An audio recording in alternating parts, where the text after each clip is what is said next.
Buenas tardes, César, ¿cómo estás?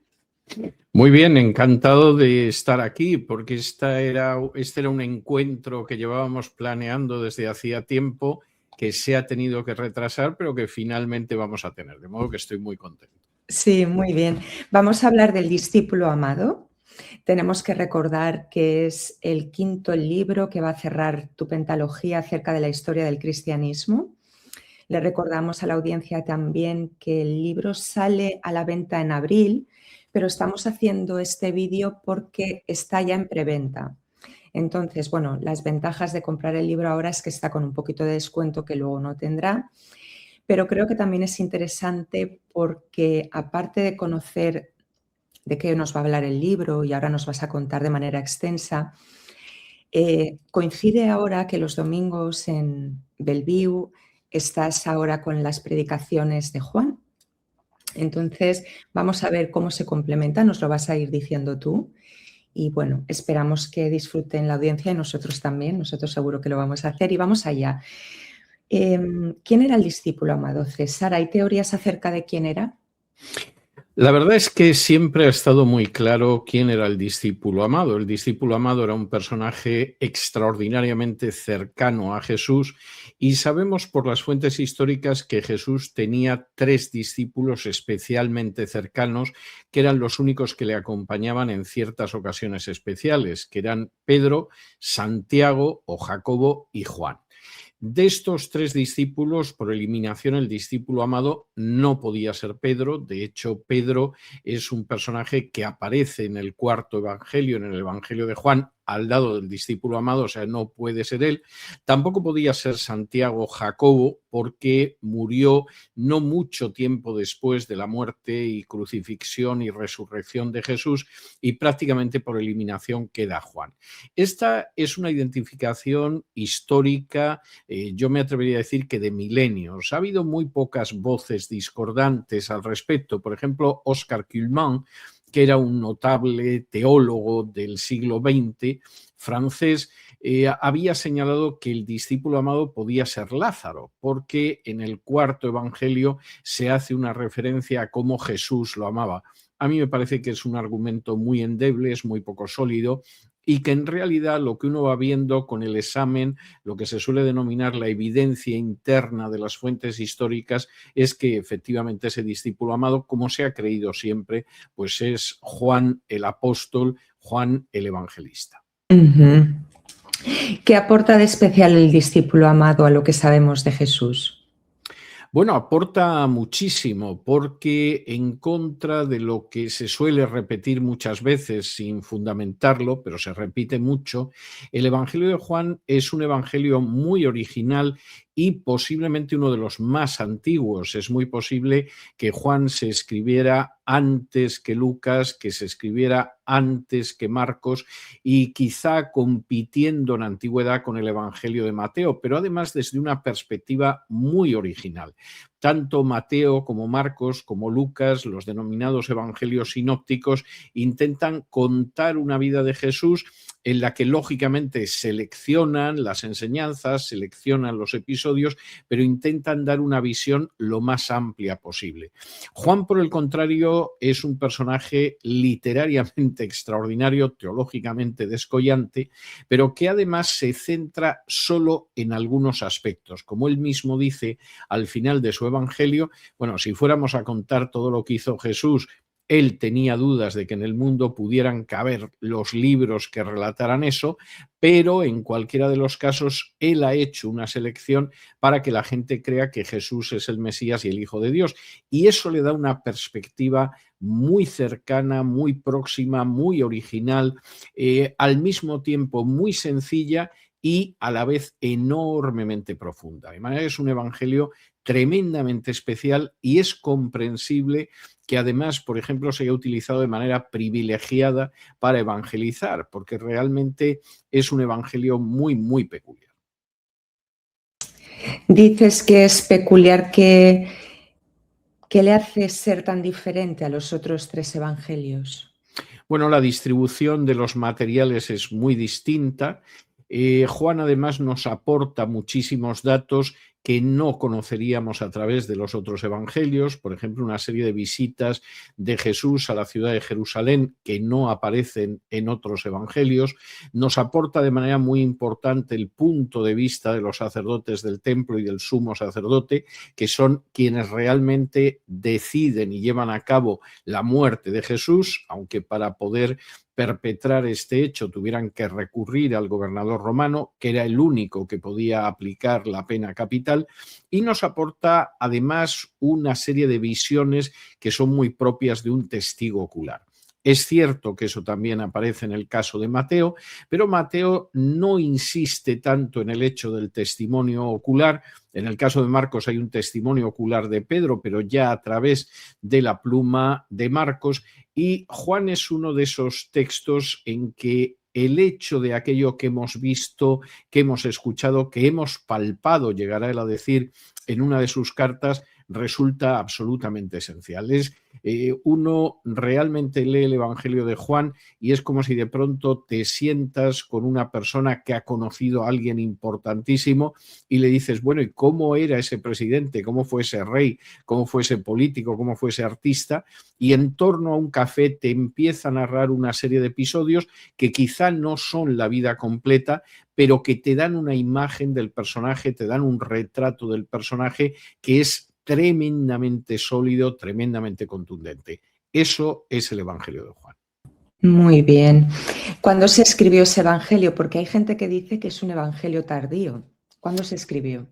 Bueno, el Evangelio de Juan es un evangelio que ha habido siempre una insistencia, sobre todo desde el siglo XIX, por catapultar hacia fechas muy tardías. Hay gente que incluso ha llegado a pensar que es un evangelio que podría estar relacionado con la guerra de Bar Kokhba, ya a finales del siglo II, guerra de Bar Kokhba, que era un falso mesías judío al que terminó aplastando el emperador Adriano. Y entonces, cuando aparecen en el evangelio referencias a que de pronto pueden venir falsos maestros, pues había quien decía esto va por la guerra de Bar Kokhba. Bueno, eso sabemos que es disparatado, sabemos que no es posible porque se descubre el papiro John Rylands en el siglo XX y el papiro John Rylands es un papiro de finales del siglo I, como mucho del año 100, 105, y es un papiro que contiene un fragmento del Evangelio de Juan, lo cual hace que el Evangelio de Juan, bueno, como muy tarde, hubiera podido escribirse entre el año 90 y el año 100. A partir de ese testimonio. Pero lo cierto es que el Evangelio de Juan es un evangelio muchísimo más antiguo, insisto, seguramente es el segundo evangelio que llegó a escribirse, quién sabe si incluso el primero. Ha habido algún autor como Robinson que efectivamente consideraba que Juan era el primer evangelio que se había escrito. Y esto se desprende de varias cuestiones. Por ejemplo, Juan describe una Jerusalén que ha venido confirmada por las excavaciones arqueológicas y que ya no existe después del año 70, cuando los romanos toman Jerusalén, la arrasan y destruyen también el templo. Ahí estamos hablando de una Jerusalén que todavía existe, que por supuesto Juan traza en tiempo presente, pero que es imposible de concebir después del año 70. Juan sigue dando una importancia al sumo sacerdote y a la casta sacerdotal de Jerusalén que no tendría ningún sentido también después del año 70. Y Juan incluso enfatiza una serie de aspectos teológicos, geográficos, etcétera, que nos están hablando de un escenario muy posiblemente en torno a los años 40 del siglo I. Yo creo que los años 40 del siglo I sería la fecha más lógica para ese Evangelio de Juan y quizá posiblemente el último capítulo de Juan podría ser una adenda a inicios de los años 60, aunque también podría haberse escrito en esos años 40. Estamos hablando pues de un texto muy primitivo y que en contra de lo que se repitió durante buena parte del siglo XIX, por supuesto no es del siglo II y yo me atrevería a decir que con toda seguridad es anterior al año 70. Muy bien, pues dicho queda.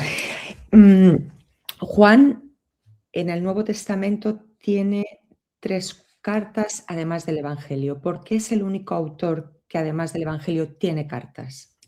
Bueno, esto es muy interesante porque realmente en el Nuevo Testamento los autores son autores o de epístolas, de cartas o autores de evangelios. Es decir, no hay ningún otro género y en el caso de otros libros que pueda haber, por ejemplo, el caso de Hechos, bueno, pues es la continuación del Evangelio de Lucas. En realidad, en el caso del Apocalipsis, del que supongo que hablaremos luego, estamos hablando de un libro muy específico. Pero un autor que escriba un evangelio y que escriba al mismo tiempo cartas es un fenómeno muy peculiar que se circunscribe, se ciñe, se limita exclusivamente a Juan. ¿Por qué?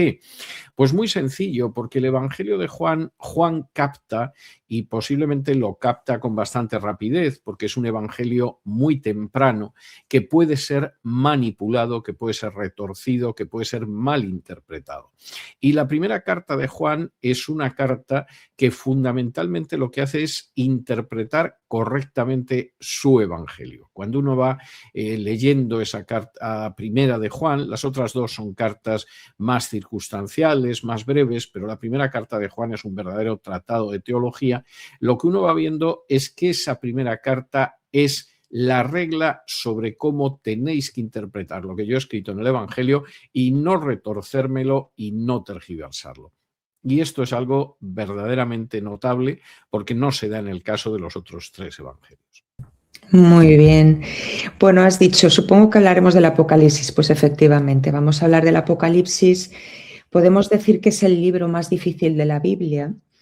Y Sin ningún género de dudas. exacto, sí. Y el discípulo amado le dedica bastante espacio al Apocalipsis. Seguramente podríamos estar hablando horas acerca de él, pero si te parece, vamos a centrarnos en algunos aspectos.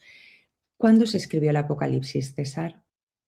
Bien, vamos a ver. El Apocalipsis, como muy bien tú decías, seguramente es el libro más difícil de interpretar de la Biblia, porque es el único libro que está centrado en el género apocalíptico. Es decir, otros libros que tienen porciones que son del género apocalíptico, la mayor parte del libro no pertenece a ese género. Es decir, en el caso de Daniel, que se suele considerar de género apocalíptico, en realidad hay muy poco del libro que se encuadre en el género apocalíptico. En el caso de Daniel, que también hay referencias, bueno, pues es una parte pequeña del libro. Apocalipsis, por el contrario, todo el libro es un apocalipsis y en ese sentido es algo muy especial. La dificultad de interpretar el libro yo creo que no es algo que tenga que explicar mucho porque cualquiera que se ha acercado a Apocalipsis encuentra la dificultad y se puede relatar como anécdota histórica, pero bien reveladora, que Juan Calvino, que fue un gran intérprete de las Escrituras y que escribió comentarios a todos los libros de la Biblia, sin embargo, de manera decidida y voluntaria, optó por no escribir un comentario al Apocalipsis, lo cual ya dice bastante porque sí se atrevió con otros libros que tenían porciones de carácter apocalíptico.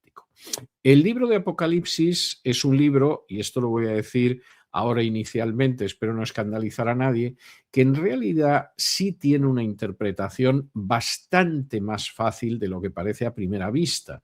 Lo que sucede es que hay que entender la simbología de Apocalipsis, hay que entender la fecha en que se escribió y cuando se comprende eso, Apocalipsis es un libro bastante fácil de entender. Yo lo compararía con aquella persona pues que, por ejemplo, se sabe la tabla de los elementos y entonces conoce los elementos en química y ve SO4H2 y no se queda diciendo esto qué es, sino que sabe que es el ácido sulfúrico porque conoce la tabla de los elementos. O la persona que ve H2O y no se queda ahí parado diciendo esto qué significa, no, H2O es la fórmula del agua y H2O2 es la fórmula del agua oxigenada, por ejemplo. Bien, cuando uno conoce esos elementos, Apocalipsis es un libro muy, muy fácil de entender. El problema es que no se suelen conocer, se suele disparatar a veces al hablar de ellos y entonces lo que sucede es que lo que se lee es absurdo, es disparatado, nunca se corresponde con la realidad.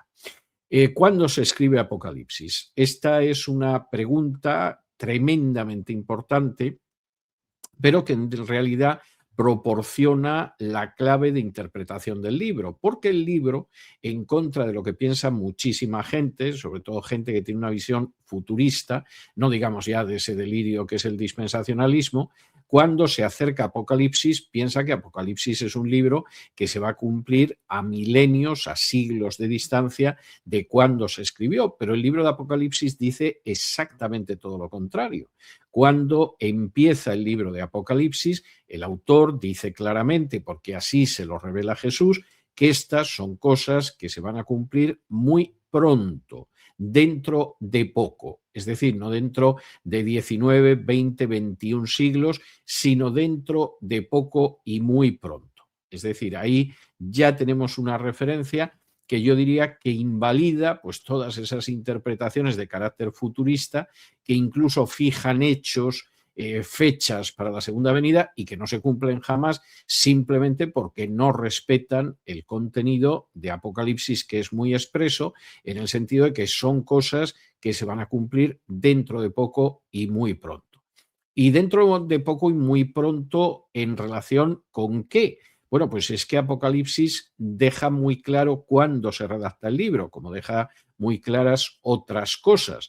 Por ejemplo, en Apocalipsis, en el capítulo 17, en los versículos del 10 en adelante, se habla de la bestia y eso sitúa cronológicamente al Apocalipsis, porque habla de cómo esa bestia son 7 reyes, 5 han desaparecido, 1 todavía está ahí y otro va a venir y cuando venga va a durar muy poco. Son los primeros emperadores romanos. Los 5 que han caído, César, Octavio, Tiberio, Calígula, Claudio.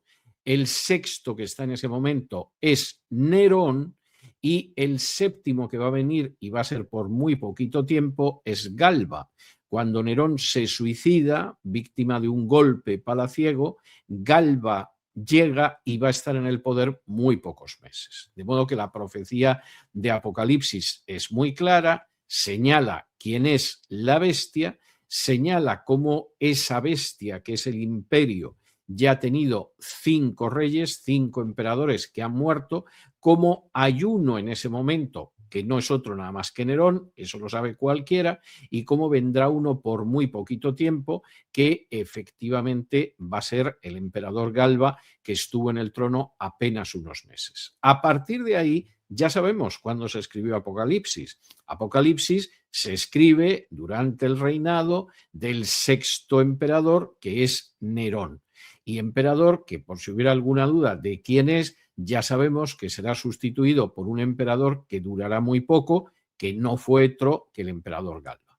De manera que Apocalipsis no se escribió a finales del siglo I, como se suele repetir sin molestarse uno en comprobar los datos históricos, sino que el propio libro de Apocalipsis te dice cuándo se va a cumplir y además cuándo se está escribiendo, que es en ese reinado de Nerón. Me parece que esto es muy claro. Para aquellos que hablan de que hay una referencia a la persecución de Domiciano, había que recordar que la persecución de Domiciano muy posiblemente no existió jamás. Es cierto que durante el reinado de Domiciano sí se ejecutó a alguna persona de la casa del emperador, pero ni siquiera sabemos en estos momentos si esos personajes aislados, no fue desde luego una gran persecución como la gran persecución de Nerón, si esos personajes aislados en realidad se habían convertido al cristianismo o al judaísmo. Eso es objeto de debate, pero lo que sí sabemos es que la persecución de Domiciano es una leyenda, carece de base histórica, es algo que se refiere ya en siglos posteriores, mientras que la persecución de Nerón es clarísima, es una persecución de la que hablan las fuentes mismas romanas, como es el caso del gran historiador Tácito, y es la persecución que se describe de cara al futuro en las profecías del Apocalipsis. Y, por cierto, profecía que, como dice muy bien Jesús al inicio del libro, se va a cumplir muy pronto, se va a cumplir de manera muy cercana, pues porque el libro de Apocalipsis seguramente se escribe muy al inicio de los años 60 del siglo I o muy al final de los años 50 y la persecución empieza en el año 63-64 después de Cristo.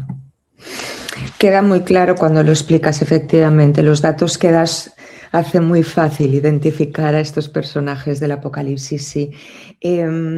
¿A qué templo de Jerusalén se refiere el Apocalipsis? Pues evidentemente al templo que fue destruido en el año 70. Y esto también es muy claro cuando uno conoce la época, es decir, la gente se pone a especular con el futuro, que pasa por alto la advertencia de Jesús de que esto se va a cumplir muy pronto, se va a cumplir enseguida, habla de la construcción de un tercer templo, de que ese tercer templo vendrá en el futuro. No hay nada en Apocalipsis que hable de un tercer templo, no hay nada de que va a ser un templo construido en el futuro. Todo eso es fruto de imaginación y además de una imaginación absolutamente calenturienta y sin base bíblica. El templo del que se habla es precisamente el templo que fue arrasado en el año 70 por las legiones romanas de Tito. Y tengo que decir que además la descripción que se hace en Apocalipsis de la guerra, de la sublevación de los judíos contra Roma, que acabó con la derrota aplastante de los judíos, la destrucción de Jerusalén y del templo, para cualquiera que conozca la historia de esa sublevación y sepa ver de lo que está hablando el libro, evidentemente la descripción que se hace de la guerra de los judíos contiene una serie de profecías matemáticas en el libro de Apocalipsis. Cuestión aparte es que luego la lamentable ignorancia que hay de los hechos históricos haga que la gente lea y no se entere. Por ejemplo, Apocalipsis habla de cómo las fuerzas malvadas llevan en la cola escorpiones. Y claro, el que no sabe nada de esto se pone a especular y dice, bueno, eso es, pues, por ejemplo, aviones, cazabombarderos que pueden lanzar armamento nuclear. Oiga, por favor, deje usted de beber. O sea, eso es un disparate, da hasta vergüenza oírlo, ¿no? El escorpión era una pieza de artillería de las legiones romanas que se llamaba así, escorpión, y que iba generalmente en la retaguardia del ejército, protegida por el resto del ejército, y que se utilizaba como artillería para el asedio de ciudades. Y efectivamente, en el asedio de Jerusalén, que acabó con la destrucción de Jerusalén y del templo, las legiones romanas utilizaron esos escorpiones, esas máquinas de guerra que iban en la retaguardia. No solo eso, el libro de Apocalipsis hasta dice el peso de las piedras que se lanzarían y coincide con lo que pesaban los proyectiles que los romanos lanzaban con catapultas. Hay incluso descripción de esas tropas que cualquiera que se haya molestado en ver el atavío de un legionario romano lo reconoce inmediatamente. O sea, es una de esas cosas que inmediatamente te das cuenta de que Juan utilizaba imágenes, pero imágenes, para el que sepa y conozca la época, muy fáciles de identificar. De modo que eso no es un templo que se va a construir en el futuro, no es un tercer templo. Eso son un disparate tras otro. Se está hablando de la destrucción del templo de Jerusalén, se está hablando de la destrucción de esa Jerusalén y además cualquiera que se moleste en ver los datos que da el Apocalipsis y compararlos, por ejemplo, con el relato que aparece la profecía de Jesús sobre la destrucción del templo en Mateo 24, en Marcos 13 o en Lucas 21, ve que los paralelos son claros, clarísimos. No solo eso, hay un elemento que yo cada vez que lo veo me da muchísimo pesar y es la ignorancia que se tiene de términos bíblicos tan elementales como el término tierra. Generalmente en la Biblia, cuando se habla de la Tierra, no se habla del planeta Tierra. Y de ahí que los que se ponen de pronto a hacer especulaciones sobre qué va a pasar con el planeta Tierra sobre la base de Apocalipsis, pues al final siempre hacen el ridículo. Porque la denominación Haaretz en hebreo o Hege en griego es la tierra de Israel. Por ejemplo, cualquiera que vaya al profeta Jeremías, pues casi siempre que habla de la tierra, de cómo va a ser desolada la tierra, de cómo entran en la tierra los babilonios, etcétera, está hablando de esa tierra. Y Apocalipsis describe con una exactitud verdaderamente prodigiosa lo que va a ser la guerra de los judíos, que duró del año 66 al 73, aunque prácticamente acabó con la toma y destrucción de Jerusalén y su templo en el año 70. Es muy fácil verlo. Cualquiera que lea, por ejemplo, La guerra de los judíos de Flavio Josefo va viendo paralelos tremendos entre el relato del Apocalipsis. Pero claro, hay que haber leído a Flavio Josefo, hay que conocer la simbología de la Biblia, hay que comprender de lo que se está hablando y generalmente esa gravísima ignorancia se suele tapar con especulaciones sobre el futuro, con supuestas identificaciones del futuro que no tienen sentido, olvidando, por ejemplo, que efectivamente, como dice el libro, se escribe en la época del sexto emperador, es decir, de Nerón. Cuán importante es el conocimiento, sí. ¿Cuál es la gran ciudad que es llamada la Gran Ramera en el Apocalipsis?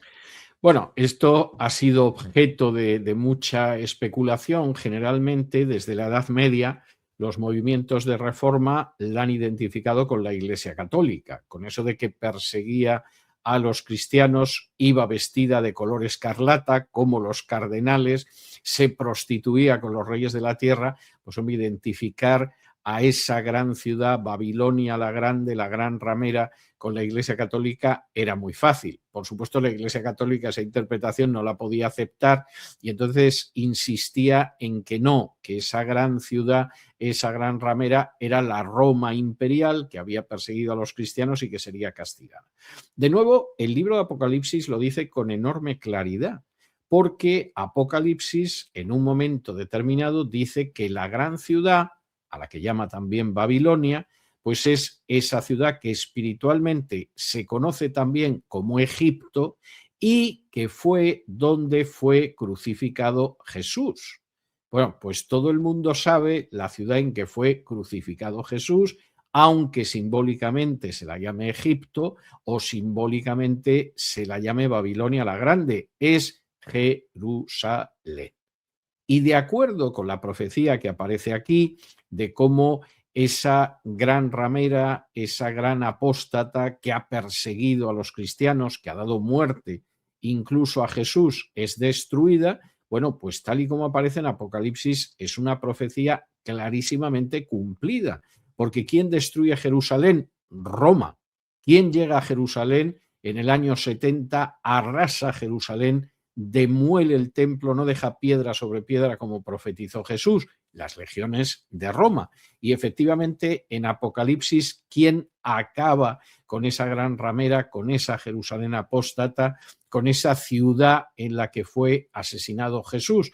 Pues muy sencillo, la bestia que tiene en ese momento un rey que se llama Nerón y que será seguido por un rey, un emperador que durará poco y que se llamará Galba. De modo que en este sentido el Apocalipsis describe, junto con muchas otras cosas, porque también hay referencias a la segunda venida o al juicio final, etcétera, ya muy al final del libro, pero fundamentalmente traza dos profecías que se cumplieron de manera matemática en la segunda mitad del siglo I. Una es la persecución de los cristianos por parte de la bestia, por ese rey que todavía vive, ese emperador que todavía vive y que fue Nerón, y efectivamente la descripción de esa persecución en Apocalipsis es tremenda, pero en la práctica y, por ejemplo, la descripción que hace Tácito es muchísimo más pavorosa y más escalofriante, y el segundo gran acontecimiento que describe Apocalipsis es el final de ese sistema judío cuya gran ciudad en la que fue asesinado Jesús es una ciudad que espiritualmente se llama Egipto y Babilonia, es una gran prostituta, una gran ramera y es Jerusalén. Y en ese sentido, realmente los detalles, cuando uno entra en ellos, son verdaderamente impresionantes. Voy a citar dos solo que dejan esto muy claro. La descripción que se hace del llanto de la gente cuando ve que la gran ramera, esa Jerusalén apóstata que ha dado muerte a Jesús, es destruida por Roma, tiene una enorme lógica, porque Jerusalén era un verdadero emporio comercial. No lo era en otro sentido, pero todo tipo de bien económico, de tráfico comercial del que habla Apocalipsis diciendo cómo la gente lamenta su destrucción, se corresponde de una manera meticulosa y milimétrica con esa Jerusalén que dio muerte a Jesús y que luego fue destruida por las legiones romanas. Y además es una Jerusalén cuya base no es en absoluto la fidelidad a Dios, no es la fidelidad al pacto ni cosa parecida, sino que la base fundamental de esa Jerusalén es el hecho de que se ha apoyado en el poder romano, de que está apoyada en el poder de las 7 colinas, que es la ciudad de Roma. Y efectivamente, sin el poder de las 7 colinas, pues las autoridades del templo jamás hubieran podido matar a Jesús. Cuando quieren matar a Jesús, esas autoridades se basan en el poder de las 7 colinas en Roma. ¿Por qué, si está tan claro, la gente se pone a hacer interpretaciones que luego se demuestran falsas? César, una es la ignorancia, ya lo has dicho. Bueno, yo creo que fundamentalmente es la ignorancia. Déjame contarte una anécdota que a mí me resulta muy graciosa, pero que me suelo acordar muy a menudo de ella. Hace muchos años de esto, yo era todavía un adolescente y vivía con mis padres. Una tarde mi padre y yo estábamos jugando al dominó, que es un juego muy sencillo, además de seguir, y hay gente que luego adquiere una maestría tremenda, por ejemplo mi padre, pero al menos en cuanto a las reglas básicas, el dominó es muy fácil, pero tienes que conocerlas. Entonces mi padre y yo estábamos jugando al dominó una tarde y de pronto bajaron 2 vecinitas, 2 niñas que eran hijas de una vecina. La vecina bajó a hablar con mi madre, se trajo a sus 2 hijas y las 2 niñas empezaron a ver cómo jugábamos mi padre y yo al dominó, pero no tenían ni idea de lo que era el dominó. No tenían ni idea de cómo se jugaba.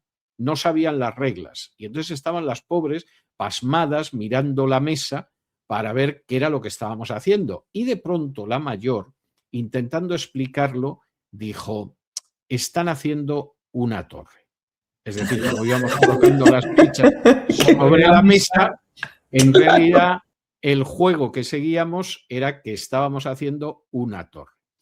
Bueno, pues esto pasa con Apocalipsis. Hay gente que de pronto ve Apocalipsis, tiene una ignorancia pasmosa, ya no voy a decir de la historia de la época, simplemente de los símbolos que aparecen en la Biblia, de las imágenes que aparecen en la Biblia, y cuando se encuentran con una situación así, pues de pronto se quedan mirando y deciden, pues esto es Rusia o esto vaya usted a saber lo que es. Y lo único que hacen es el ridículo, como esta pobre criatura que, en fin, intentando demostrar a su hermana que sabía, le dice: están haciendo una torre cuando solamente estábamos jugando al dominó. Insisto, imágenes que están ya en la Biblia. Cualquiera que vaya a los profetas sabe que cuando hablan de Haaretz en el Antiguo Testamento no suele ser el planeta Tierra, siempre es la tierra de Israel. Imágenes que están en la Biblia. ¿Cuántas veces en la Biblia se dice que un Israel infiel se le llama Sodoma, se le llama Egipto, se le llama Babilonia, se le llama prostituta? Es algo que se repite hasta la saciedad en los profetas del Antiguo Testamento. Una persona que los conociera identificaría eso con facilidad y no estaría especulando, y sobre todo se daría cuenta, aunque no conozca a los primeros emperadores de Roma, que si estás hablando de una dinastía en la que han desaparecido ya varios y hay uno presente ahora, pues estamos hablando del siglo I. Eso no puede tener nada que ver con el siglo XX que ya pasó, o con el XXI o con el XXV. Sí, está bastante claro. Está bastante claro. ¿Podremos ver en el discípulo amado qué pasó con Juan después de escribir el Apocalipsis, César? Sí, el discípulo amado es una biografía en la que, lógicamente, teniendo en cuenta el enorme papel que tiene Juan en la configuración del Nuevo Testamento, pues claro que hay capítulos dedicados al Evangelio de Juan, a las cartas, al Apocalipsis, etcétera, pero cubre toda la vida de Juan. De hecho, coloca a Juan inicialmente ya en el contexto de la época para que uno comprenda por qué Juan era un joven nacionalista judío. Serían más o menos un equivalente a un sionista de hoy en día, que cuando, por ejemplo, Jesús va a pasar por una aldea samaritana y los samaritanos no quieren que pase por ella, pues Juan, como haría hoy más de un sionista y más de dos y más de tres, dice: Señor, ¿quieres que hagamos llover fuego desde el aire y que acabe con esta aldea?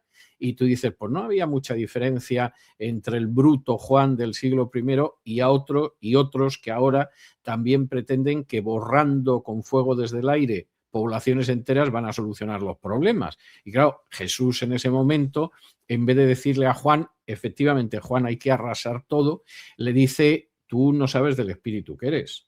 O sea, es que no sabes el rebuzno que acabas de soltar. Y claro, en este discípulo amado uno va a ver desde ese Juan jovencito, joven, nacionalista, que espera la destrucción de los romanos, que espera que el Mesías ponga orden, que espera que por encima de todo sea colocado Israel, sean colocados los judíos, va descubriendo que eso no es así, que ese es un gravísimo error y va dejando constancia de ello a lo largo de toda su vida y de sus escritos. Y, por supuesto, el libro estaría incompleto si no recogiera lo que fueron los últimos años del apóstol Juan, que no contamos con una gran documentación al respecto, pero sí tenemos algunas fuentes históricas y en este libro se analizan todas y llegamos a un anciano, el que vivió más de entre los apóstoles, tanto que algunos empezaron a hacer circular el rumor, la leyenda, el bulo de que viviría hasta que Jesús regresara, y él tiene que desmentirlo en el Evangelio de Juan. Él no dice que Jesús le hubiera dicho eso jamás, sino que si quería que así fuera, ¿qué más le importaba a Pedro que fuera o no fuera? Y ahí vemos un personaje que ha cambiado radicalmente, que seguramente ya había cambiado radicalmente en los años 30 de su vida, pero que claro, cuando llegó a los años 60, 60 y algo que pudo vivir, quizá alguno más, pues era un personaje totalmente distinto de ese jovencito sionista, violento, agresivo, que pensaba que las cosas hay que solucionarlas volando las poblaciones enteras con fuego que caía desde el aire. Sin duda va a ser apasionante. César, me gustaría que nos centráramos en lo que es la pentalogía, esos 5 libros que has escrito que recorren toda la historia del cristianismo. ¿Por qué decidiste cerrarla precisamente con el discípulo amado? Bueno, yo creo que esto ha sido algo que ha venido por sí solo, ¿no? La pentalogía, en el tercer volumen, que es Los primeros cristianos es mi tesis doctoral en historia, que fue una tesis que fue además premio extraordinario de fin de carrera, que es un premio que en las universidades españolas solo se da a una tesis doctoral al año y por facultad.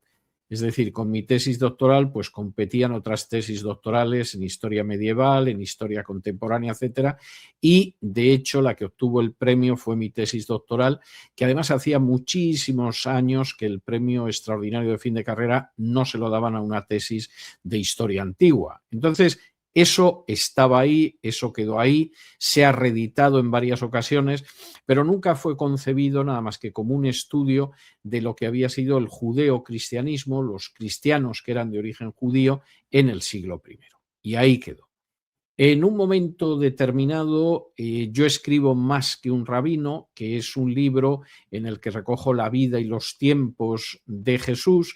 En ese momento yo no estoy pensando en la pentalogía, en ese momento incluso Los primeros cristianos es un libro que se ha agotado, que está fuera, pero después de Más que un rabino, yo sí decido escribir una biografía de Pablo que fuera todavía más completa que otra biografía mía que se publicó hace más de 2 décadas y que fue una biografía que ganó un premio de biografía en España, el premio Algaida, que es un premio de biografía al que se presentan distintos autores todos los años.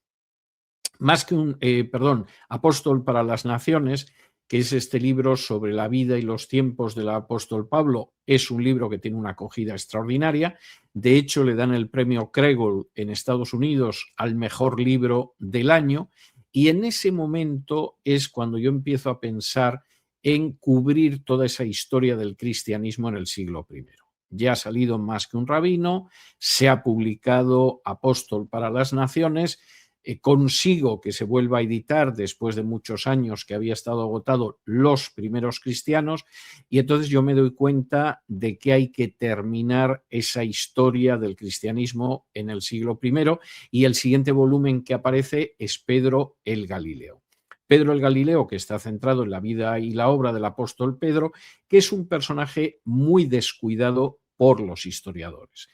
Que es muy descuidado porque en el caso de los historiadores protestantes, pues hombre, siempre han prestado mucha más atención a Pablo, lo que es comprensible, y en el caso de los católicos generalmente no quieren entrar mucho en él, porque cuando tú analizas las fuentes históricas es imposible mantener en pie una serie de afirmaciones dogmáticas católicas acerca de Pedro, y entonces mejor no entremos en la historia, porque nos vamos a encontrar con que la iglesia que había en Roma no la fundó Pedro, con que Pedro no estuvo en Roma, desde luego no había estado antes de los años 60, y con que incluso el episodio de la muerte de Pedro en Roma en la época de la persecución de Nerón históricamente es muy dudoso. Igual que sí sabemos que Pablo muere en esa persecución de Nerón en Roma, es muy dudoso, es muy tardío lo de Pedro. Es más, Pedro,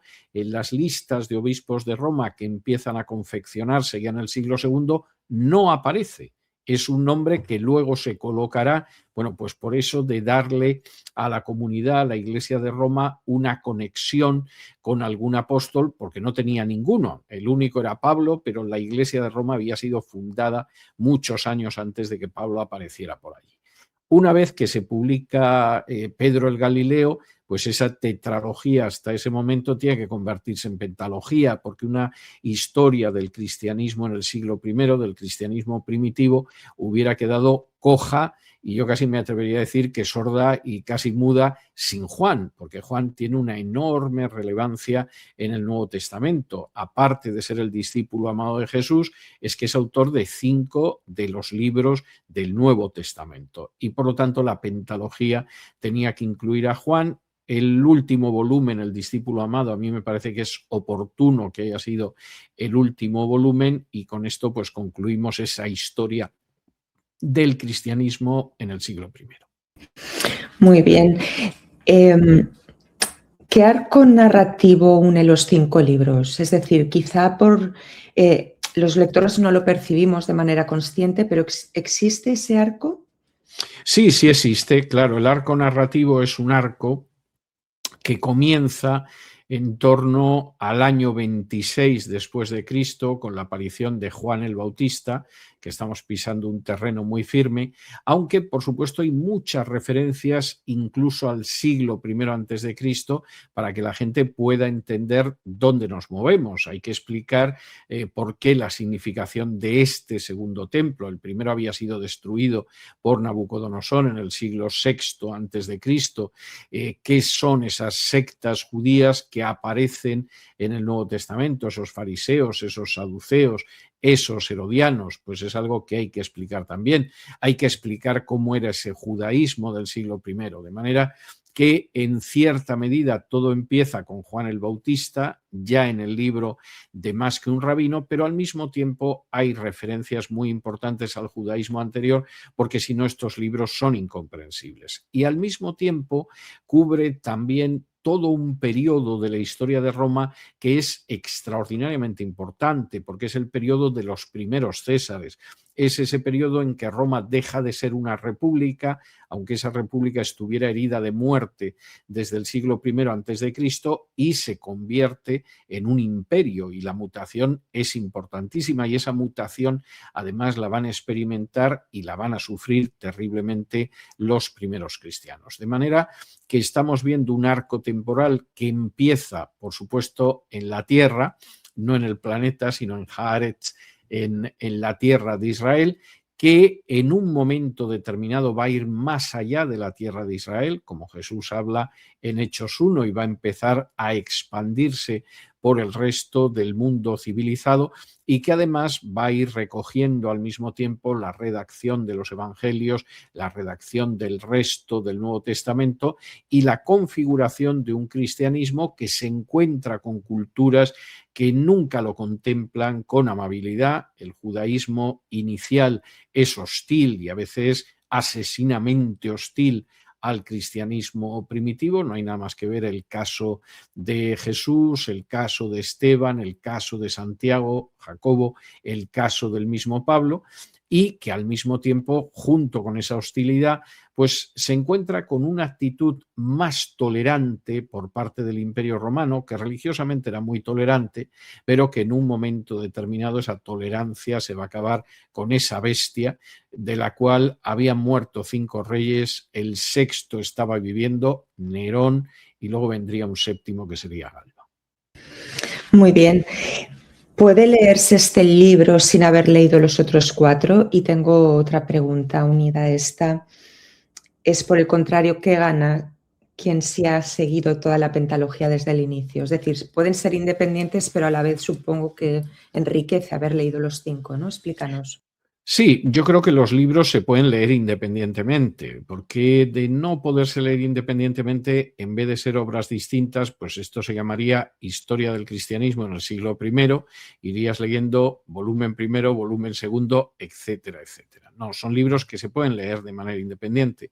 Hace unos días yo me encontraba con una persona que me dijo que llevaba años siguiendo mis libros y vídeos y otro tipo de publicaciones y me dice, y sobre todo me ha causado muchísima impresión Más que un rabino, que es el libro sobre Jesús. Se había comprado el de Pablo, de Apóstol para las Naciones, pero desconocía el resto de la serie. Bueno, pues esa persona lógicamente ha aprovechado, estoy convencido, muy bien la lectura de Más que un rabino y le va a pasar igual con Apóstol para las Naciones. Una persona que haya leído el libro de los primeros cristianos o que vaya a leer ahora El discípulo amado, pues es una persona que va a disfrutar y va a sacar mucha sustancia ese libro, aunque no conozca los otros libros de la pentalogía.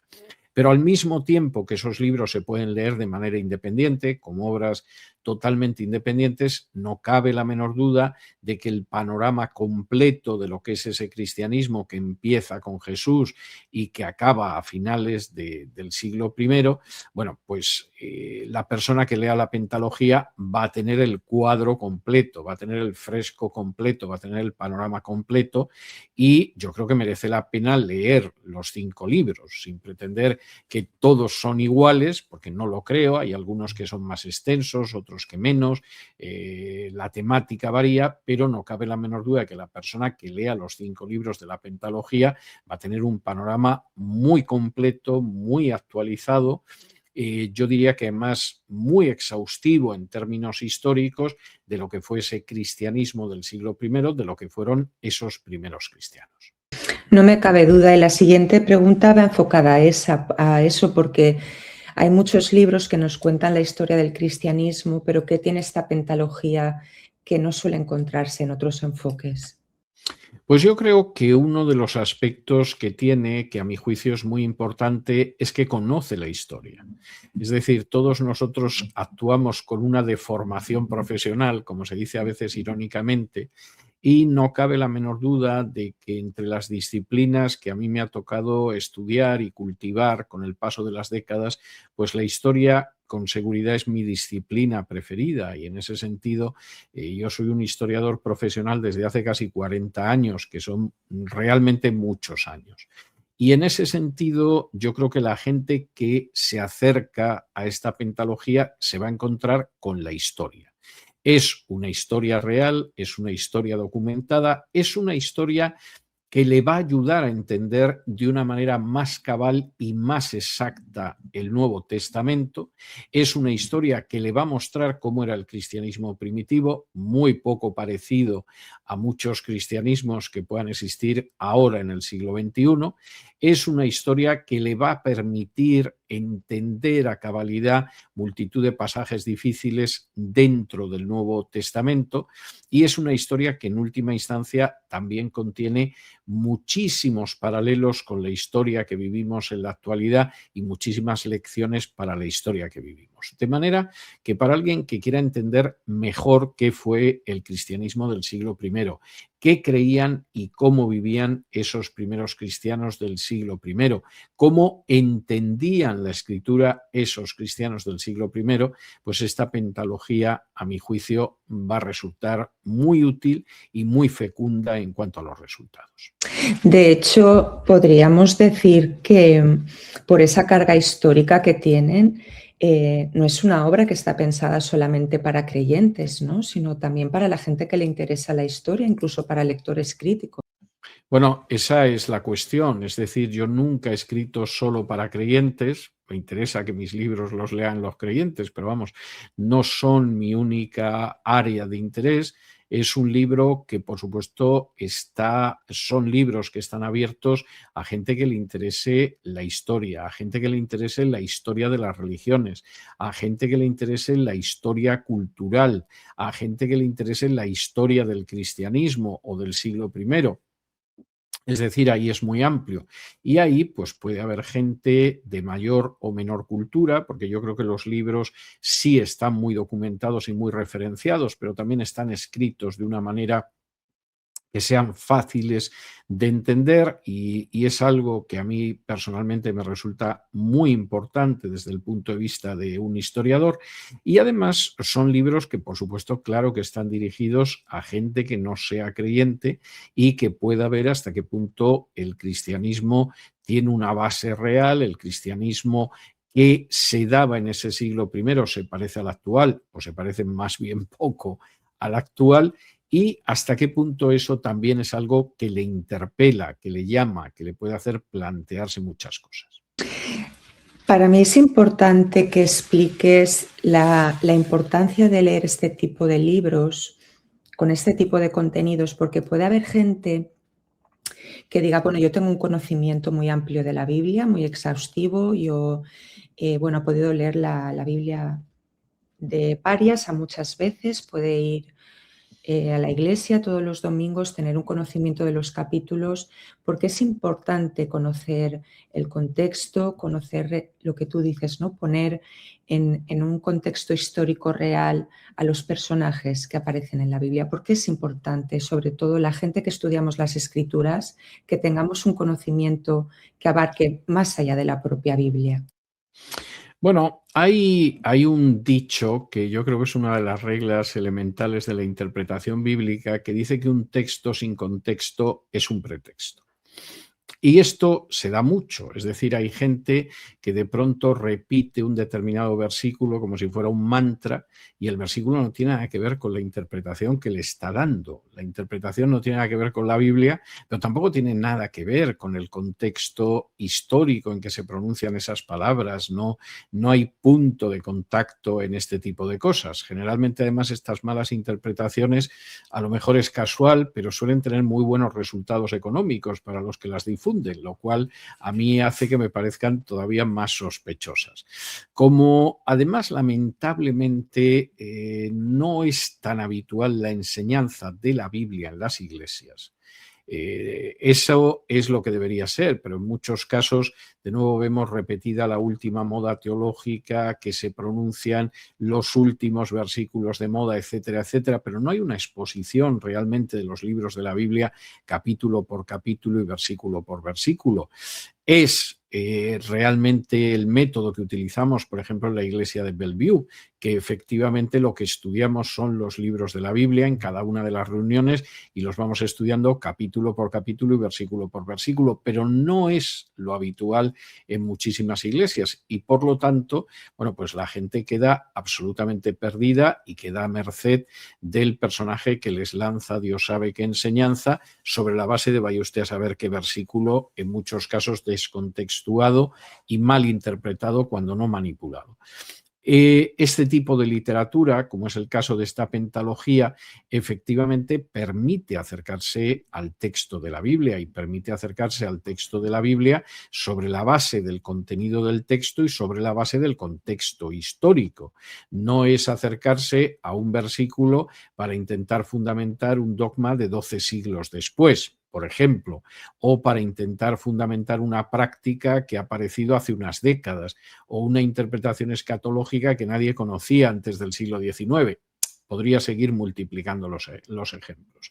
Y en ese sentido, yo creo que esta pentalogía del cristianismo, junto con mi Biblia de estudio, la Biblia de estudio de César Vidal, son instrumentos muy trabajados, muy elaborados, muy pulidos, porque han llevado décadas literalmente el poder ir forjando esos instrumentos para ayudar a la gente a conocer mejor las escrituras, a interpretarlas de una manera adecuada, a quitarse de encima toda esa basura teológica que realmente no tiene nada que ver con la Biblia, que es puro fruto de la imaginación y de la especulación humana, y junto con eso también el darse cuenta de aquello que es relevante, que es importante en las escrituras y cómo poder vivir realmente como cristianos. En el caso de gente que no sea creyente, eso a lo mejor le resulta de importancia muy secundaria, pero también se van a encontrar con instrumentos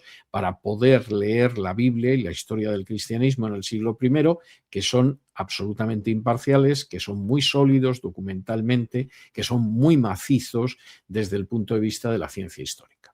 Sí, quiero profundizar un poco más en esto porque, bueno, me parece que llega en un momento muy adecuado porque ahora, como hemos dicho al principio de la entrevista, estás los domingos trabajando capítulo por capítulo, los domingos el Evangelio de Juan.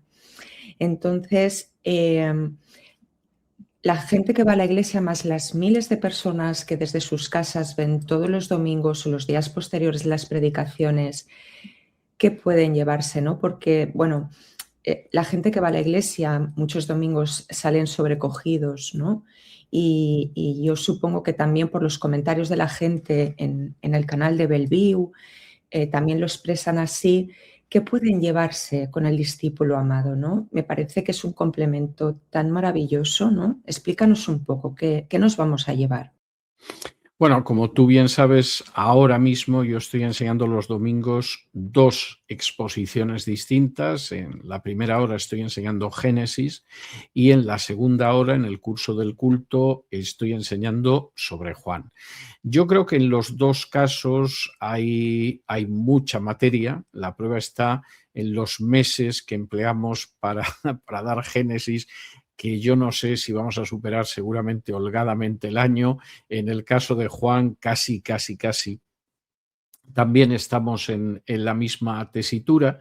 Por supuesto, yo hago referencias históricas del contexto cultural, etcétera, pero es una enseñanza sobre todo de carácter espiritual. Es decir, el elemento histórico, social, etcétera, bueno, es un instrumento para que se entienda mejor la enseñanza de carácter espiritual. Y entonces eso hace que los estudios puedan prolongarse de un libro de la Biblia a lo largo de meses, pero también eso está, yo diría que muy aquilatado, muy equilibrado, muy medido, porque yo no estoy dando una clase de historia, estoy enseñando los libros de la Biblia y sí que sazono ocasionalmente con elementos lingüísticos o elementos históricos. En el caso del discípulo amado, pues aquí aparece todo aquello que yo no he dado durante estos meses en Juan o en su día en el Apocalipsis. Es decir, aparece muchísimo material en el que yo no me detengo tanto por razones de que eso no es una clase de historia, aunque haya muchas referencias históricas, sino que es una exposición de la Biblia. Y entonces, pues la gente que lleva meses escuchando las exposiciones del Evangelio de Juan y que todavía le quedan varias semanas hasta que concluyamos, pues van a tener, sin embargo, multitud de material en este discípulo amado para conocer todavía más en profundidad a ese discípulo, a ese apóstol, a ese escritor Juan y lo que además dejó como su legado. Bueno, pues yo espero que a la gente le haya abierto el apetito de conocer un poquito más. Estoy segura que sí, porque yo creo que todos los que estamos presenciando las predicaciones del domingo, que estamos tan conmovidos, va a ser pues aumentar el conocimiento y eso siempre es muy edificante. César, voy a pedirte algo difícil, no muy difícil. Es una especie de juego no muy difícil. Sé que es difícil porque, bueno, te voy a pedir que resumas cada uno de los libros de tu pentalogía en una palabra. Siempre es muy difícil resumir en una palabra cualquier cosa, pero creo que un libro todavía más. Pero bueno, yo te lo pido y tú, si quieres, pues me dices una palabra o una frase, ¿de acuerdo? Más que un rabino. Luz. Qué bello. Pedro el Galileo. Perfeccionamiento. Los primeros cristianos. Lucha. Apóstol para las naciones. Carrera. El discípulo amado. Amor. Bueno, para ti nunca hay nada que se te resista, no ha sido nada No. difícil por lo que veo. César, vamos a concluir y yo te preguntaría, ¿qué le dirías a quien se siente lejos, indigno o cansado de la fe?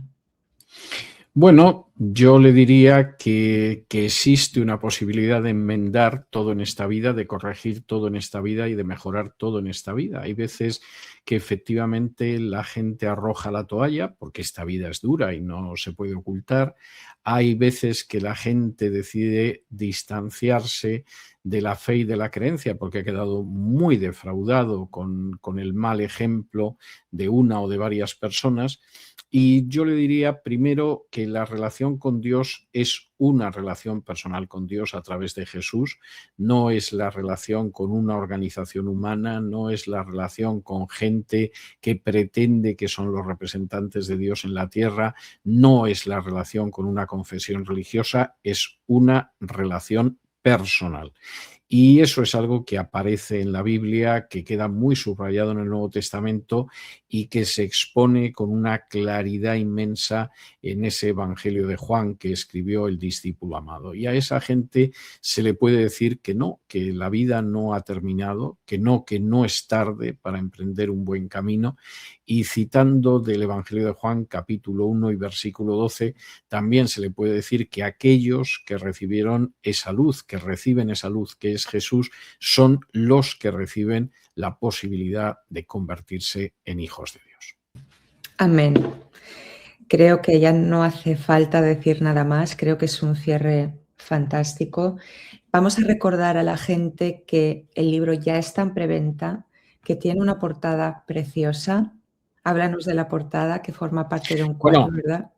la portada, esta vez a mí me dieron a escoger 3 o 4 portadas y me quedé con una pintura del Greco que es precisamente el apóstol Juan. El apóstol Juan, de manera un poco convencional, porque por un lado es ese apóstol que se empeñan en que era más joven que los otros, quizá porque vivió más que los otros, pero no está nada claro que Juan necesariamente fuera mucho más joven que los otros discípulos cercanos de Jesús, y ese apóstol que además tiene una copa con una serie de seres inquietantes que salen de ella y que recuerda las copas del Apocalipsis. A mí me parece un cuadro muy hermoso, no voy a decir que recoja todo el espíritu y toda la profundidad del apóstol Juan, pero es un cuadro muy hermoso y cuando tuve que elegir entre 3, 4 posibles portadas me quedé con esta portada para el discípulo amado. Muy bien. Muchísimas gracias, César. Ha sido un placer, yo lo he pasado muy bien, la verdad es Yo que también. se me ha pasado el tiempo como si estuviéramos solo 5 minutos. Igualmente, igualmente. Un abrazo, César. Bendiciones. Que Dios te bendiga.